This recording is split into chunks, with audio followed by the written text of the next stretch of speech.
ഇപ്പോൾ സർക്കാരിൻ്റെ ഭരണ കാലാവധി കഴിയാൻ വെറും 6 മാസം നിൽക്കുമ്പോൾ കോടികൾ കിട്ടാനുണ്ട്. ആ കോടികൾ കിട്ടിയിട്ട് വേണം പലതും നടപ്പാക്കാൻ എന്ന രൂപത്തിൽ പറയുന്നതിനെയാണ് നമുക്ക് വിശ്വസിക്കാൻ പറ്റാത്ത കാര്യമായി മാറുന്നത്. ഈ ഈ ഒരു പ്രതികരണം വന്നിരിക്കുന്നത് വിദ്യാഭ്യാസ മന്ത്രി ആവുമ്പോൾ അത് വിദ്യാഭ്യാസ മന്ത്രിയുടെ മാത്രം നിലപാടല്ല.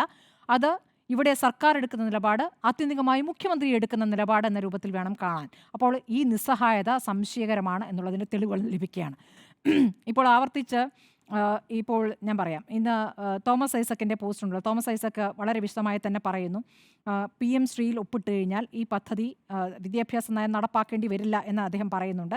അങ്ങനെ പറയുമ്പോൾ അദ്ദേഹം പറയുന്നത് നമ്മുടെ സംസ്ഥാനത്തെ സ്കൂളുകളിലെ PTA ഉണ്ടല്ലോ, നമ്മുടെ സ്കൂളിലത്തെ അധ്യാപകരുണ്ടല്ലോ, അതായത് കരിക്കുലത്തിലേക്ക് വന്നു കഴിഞ്ഞാൽ ഇവിടുന്ന് തന്നെ ഒരു പ്രതിരോധം ഉണ്ടാകുമെന്നാണ്. അതായത് നമ്മൾ ഒപ്പിട്ട് ഒരു കാര്യം തീരുമാനമാക്കിയ ശേഷം നമ്മുടെ സ്കൂളുകളിൽ ഒരു പ്രതിരോധം തീർക്കുക. അതായത് പാഠപുസ്തകങ്ങൾ എന്ത് പ്രതിരോധമാണ് തീർക്കുക? നമ്മുടെ അധ്യാപകർ വരുന്ന ടെക്സ്റ്റ് ബുക്കുകളല്ല മറ്റെന്തെങ്കിലും പഠിപ്പിക്കാൻ കഴിയുമോ? ആ രൂപത്തിലാണ് അദ്ദേഹത്തിൻ്റെ പോസ്റ്റ് വായിച്ചതിൽ നിന്ന് എനിക്ക് മനസ്സിലാക്കാനായത്.